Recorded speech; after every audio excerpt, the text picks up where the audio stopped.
انسان کے پاس نا جو چیز نئی نئی آتی ہے نا اس کے لیے اس کا جوش اور ہوتا ہے، اور جیسے جیسے اس چیز کو تھوڑا سا وقت گزرتا ہے پھر انسان کی طبیعت اس کے معاملے میں کچھ اور ہوتی ہے۔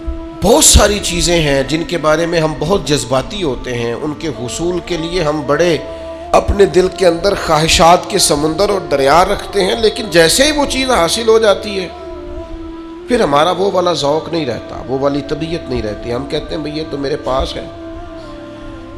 اسی طرح کا معاملہ بندے کا اسلام کے ساتھ ہے۔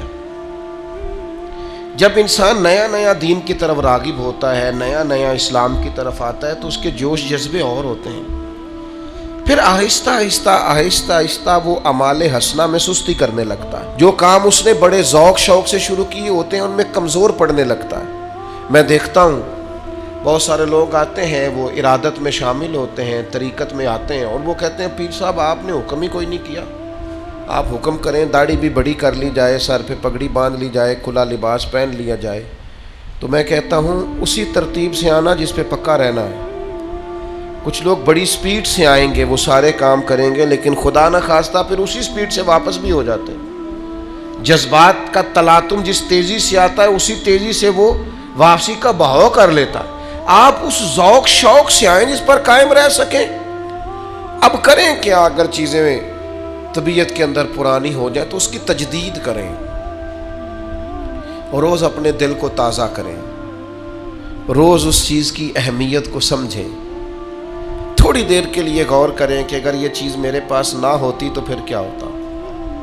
تھوڑی دیر کے لیے غور کریں کہ اگر اسی حالت اسی کیفیت میں دنیا سے رخصت ہو گیا تو مجھے جواب کیسے دینا۔ کچھ ایسی چیزیں سوچیں جس سے طبیعت تازہ ہو جائے، تجدید ہو جائے، نئے سرے سے چیزیں بہتر ہو جائیں۔ ہمارے ایک درویش تھے تو ان کا ایک سنگی تھا، تو وہ جب بھی لوگ بیعت ہونے لگتے وہ ساتھ بیٹھ جاتا، توبہ کے کلمات کو بار بار دہراتا، کہتا میں تجدید کرتا ہوں۔ اور اللہ کے حبیب علیہ السلام نے یہ سبق بھی دیا ہے۔ حضور نے فرمایا لوگوں استغفار کیا کرو، میں ایک دن میں 100 دفعہ استغفار کرتا ہوں۔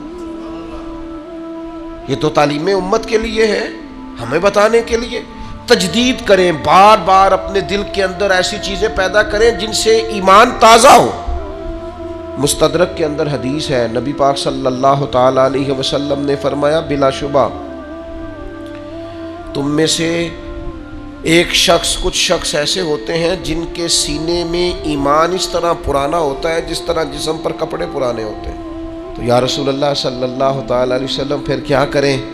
تو اللہ کے حبیب علیہ السلام نے فرمایا اللہ تعالیٰ کی بارگاہ میں دعا کرو وہ تمہارے ایمان کی تجدید کر دے، تمہارے دلوں میں ایمان کو تازہ کر دے، تازہ رکھے، ورنہ یہ اسی طرح پرانا ہوتا ہے جس طرح وجود پر کپڑے پرانے ہوتے ہیں۔